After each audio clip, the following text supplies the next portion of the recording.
ಗೃಹ ಮಂತ್ರಿಗಳು ನಾಗಮಂಗಲದ ಪ್ರಕರಣವನ್ನ ಸಣ್ಣ ಘಟನೆ ಅಂದಾಗ ಬಿಜೆಪಿಯವರೆಲ್ಲ ಮುಗಿಬಿದ್ದಿದ್ರು. ಈಗ ಪರಮೇಶ್ವರ್ ಅವರು ಈ ವಿಚಾರದಲ್ಲಿ ಈ ಪ್ರಕರಣವನ್ನ ಗಂಭೀರವಾಗಿ ಪರಿಗಣಿಸಿದ್ದೇವೆ ಅಂತ ಹೇಳಿದ್ದಾರೆ. ಒಂದೊಂದೇ ಸಿಸಿಟಿವಿ ದೃಶ್ಯ ಹೊರಬರ್ತಾ ಇದ್ದಂತೆ ಸರ್ಕಾರಕ್ಕೆ ಜ್ಞಾನೋದಯವಾಗಿದೆ ಅನ್ನುವಂಥದ್ದು ಟಾಕ್ ಶುರುವಾಗಿದೆ. ಈಗ ಮಂಡ್ಯ ಗಲಭೆ ಬಗ್ಗೆ ಕೊನೆಗೂ ಕೂಡ ಗೃಹ ಸಚಿವರಿಗೆ ಜ್ಞಾನೋದಯ ಅಂತಿದ್ದಾರೆ. ಗಲಭೆ ದಿನ ಇದು ಸಣ್ಣ ಘಟನೆ ಅಂತ ಮಾನ್ಯ ಗೃಹ ಸಚಿವರು ಹೇಳಿಕೆಯನ್ನ ಕೊಟ್ಟಿದ್ರು.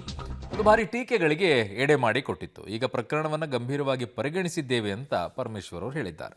ಎಲ್ಲವನ್ನೂ ಕೂಡ ಎಕ್ಸಾಮಿನ್ ಮಾಡ್ತೀವಿ, ತನಿಖೆ ಮಾಡಿ ವರದಿಯನ್ನ ತರಿಸಿಕೊಂಡು ಅದರ ಮೇಲೆ ಏನ್ ತೀರ್ಮಾನ ಮಾಡಬೇಕು ಅದನ್ನ ಮಾಡ್ತೇವೆ. ಯಾರನ್ನು ಕೂಡ ನಾವು ರಕ್ಷಣೆ ಮಾಡುವಂತದ್ದಿಲ್ಲ ಮತ್ತು ಅನಾವಶ್ಯಕವಾಗಿ ಯಾರನ್ನು ಕೂಡ ಶಿಕ್ಷೆ ಮಾಡುವಂತದ್ದು ಇಲ್ಲ. ಸತ್ಯಾಂಶ ಏನಿದೆ ಅದನ್ನ ನೋಡಿ ವರದಿ ತರಿಸಿಕೊಂಡು ಅದ್ರ ಮೇಲೆ ಕ್ರಮ ತಗೊಳ್ತೀವಿ. ಈಗಾಗಲೇ ಇಬ್ಬರು ಅಧಿಕಾರಿಗಳನ್ನ ಸಸ್ಪೆಂಡ್ ಮಾಡಿದ್ದೇವೆ. ಇನ್ಸ್ಪೆಕ್ಟರ್ನ DYSP ಅವರನ್ನ ಸಸ್ಪೆಂಡ್ ಮಾಡಿದ್ದೇವೆ. ಮುಂದಿನ ಕ್ರಮ ವರದಿ ಬಂದ ಮೇಲೆ ಮುಂದಿನ ಕ್ರಮ ಮಾಡ್ತೀವಿ. ನೋಡಿ, ಮೊದಲನೇ ಕ್ಷಣದಿಂದ ಆ ಘಟನೆ ಆಗುವ ಕ್ಷಣದಿಂದನೂ ಕೂಡ ನಾವು ಸೀರಿಯಸ್ ಆಗಿ ತಗೊಂಡಿದ್ದೀವಿ. ಇಂಥ ಘಟನೆಗಳನ್ನು ಯಾವುದನ್ನು ಕೂಡ ನಾವು ಲಘುವಾಗಿ ತಗೊಳ್ಳೋದಿಲ್ಲ. ಅವರು BJPಯವರು ಆಪಾದನೆ ಮಾಡ್ತಾರೆ, ಆದರೆ ನಮಗೂ ಕೂಡ ಜವಾಬ್ದಾರಿ ಇದೆ. ನಾವು ಯಾವುದನ್ನು ಕೂಡ ಲಘುವಾಗಿ ತಗೊಳ್ಳೋದಿಲ್ಲ.